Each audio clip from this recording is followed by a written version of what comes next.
forgive the notes a bit. I'm trying to make sure that I don't lose some of the stand-up-y bits in this part. I'm what they call head smart, heart dumb. Like I don't tend to like date the right people or risk my life for the right friends, and that's a story about the latter. I had a good friend that I met when I was about 19. We did Wizard of Oz together, and we became best friends pretty quick. And we really knew it kind of changed when during the Wizard of Oz they wanted me to do like all these rolls and tumbles and stuff, and I was the lion. And I was supposed to come up and use my tail, but that thing just hung in this tent-like costume I wore. So when I was trying to reach for it, I couldn't find it. So I took it off one night, and they put a wire in it so I could always so it would always stick out, I could find it. And when I rushed in the next day, I pulled on the costume, and they put the tail on the wrong side of the costume. So I leap in the dressing room and whack! I'm king of the forest now, Dorothy! And beg them to let me go out on stage like that. I'm like, you have to do that. But like, if you've ever slapped someone with your metaphorical penis, that becomes your best friend. It has to. And this is someone who later on I would be best man at his wedding, and the scarecrow would actually be right there next to us. And there was some warning signs that came up kind of quick, because when you're young and trying to impress people, you lie sometimes. But this guy would lie huge, but so big you just let it go. And there was, at one point he told me he had an autographed first edition Aerosmith vinyl album that he got when Aerosmith went through the Gibson City Rock and Roll McDonald's drive-thru. Now, if you were like me, you have a couple questions. One, why was Aerosmith at the Gibson City Rock and Roll McDonald's? Apparently some contractual obligations, so the owner there has got a lot of pull. You're like, two, why would they go through the drive-thru? Early 90s Aerosmith was huge. They're not taking like a 1986 Aerostar around. Like, they're going in like planes and buses and stuff, but apparently they went through the drive-thru. And then you're like, well, who has the album, the vinyl album in their car? Because I know 1990s Steven Tyler does not wait for any man to go home and get that vinyl album. And it started off so big that you just kind of let it go. It wasn't necessarily that big a deal. Now he has twins, I've heard. And I've only seen one of the kids. And so like, until I see both of the children, I don't quite believe that they actually exist. If you came up to me right now and was like no, it's all those photos, it's a mirror. There's just one baby. Like, I would believe you in a heartbeat. I wouldn't even question anything you have to say. But this was when I was young and stupid, and he was the best friend I had. And we house sat one week for some friends of ours who lived across the street from Champaign Central. And if you've seen those houses are huge. So he's at work one night, I'm sitting there with another friend of mine, and we're playing cards. We're not having sex, which is what I would really like to be doing with this girl.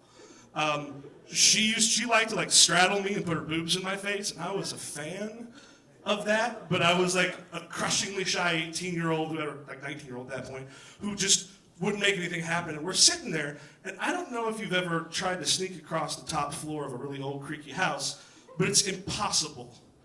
And there's one cat at the bottom of the steps just going. I've seen horror movies. I know exactly what this means. There's an alien or a demon upstairs. I'm downstairs with a pretty girl. Now's the time to impress her, right? I'm gonna go up there and I'm gonna take care of this demon. But you also see with horror movies what happens to the guy that goes upstairs. Stuff turns bad, and I'm ready to go, but she's not stupid, so she does not let me. So the cops come. They don't check the entire house. We didn't check all the nooks and crannies. This house is all nooks and crannies. And we did find out that people have been breaking into all of the houses along that alleyway. So we pick up our friend, and he's pissed because there's like a ghost that walks around upstairs, which we hear, but that wasn't it. And then she tells us that they broke out one New Year's Eve and broke off a thing in that lock. So you actually can't lock the outside door. And so we get back, and we hear it again. And here's the thing. I can't explain to you for the rest of my life why we did what we did, but we heard it upstairs, and so we checked the basement to see if that's where he was. Yeah, I'm pretty sure that I heard that thing on the ceiling downstairs. We're going to check it. We're angry and armed. So we went downstairs to check it out, and we're all freaking out. We get back upstairs, and there's still like some cats going on up there. I'm like, my friend suddenly got like a bad knee. Suddenly this knee, which seemed fine for the rest of his life, it's like, oh, I can't do it. And so I'm going to do it. So I took a fireplace poker and a flashlight. Now, my first mistake was going up there in the first place. My second was taking the flashlight with me. Because it may be true that an intruder is just as afraid of you as you are of them. They can see exactly where I am at any given time. And he probably has a gun. I have a 12-inch long pokey stick that you move ashes around a fireplace with. And now here's the thing, I clearly survived. However, I think you should judge me, that should not diminish me, you should judge my bravery on what I thought I was going against. So my courage, my loyalty, and my worthiness for an inclusion in a threesome should come out of that. And not of the fact that maybe nobody was up there. So I searched the second floor, which I've been on a bunch, and then this stairs leading outside, then up to the third floor, which I've never been on before. So I go down, and it's a blind corner around. Like, I know that around that corner is my murder is waiting for me around that corner. And this is when I start doing a cost-benefit analysis on my friendships. This is my best friend. I will be later on at his wedding. When he gets divorced, his wife will try to sleep with me. I will say no. The girl that he cheated on her with, when they break up, she will try to sleep with me. I will say no. The next girlfriend, when she does it, I'm human, okay? So it happens. Like, if enough women throw themselves at your best friend, the problem's maybe you and not them. So like, this is my best friend, and there's a girl down there who like I really liked and kind of wanted to get with. Like, if 19-year-old me had had sex with her, I'd have gone around the corner, but I'm older. I've done it since then. Some women have done it with me more than once on purpose. So my bar has gone up. Like, now if we're engaged, I'll go around the corner because I don't want to tell my mother-in-law why I let her daughter die from a killer because I was afraid to go around the corner.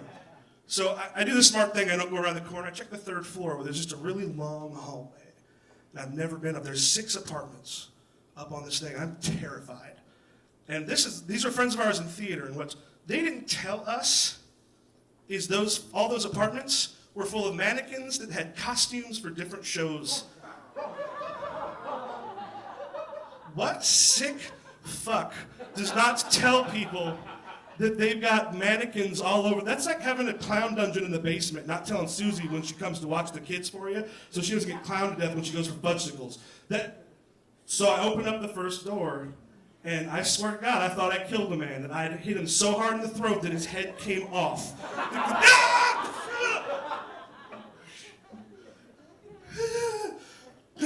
And I look down, the head is rolling to the side, and I put the flashlight on it, and it's a mannequin. And you think you would get used to a room full of mannequins, and you would be very wrong. There's going to come a time in my life where I'm going to go to the doctors like, you seem to have had 7 or 8 heart attacks in your life. You need to eat better. I'm like, no, I was perfectly healthy when that happened. I know except every one of those heart attacks. Thank you much. I'm Michael Matthews.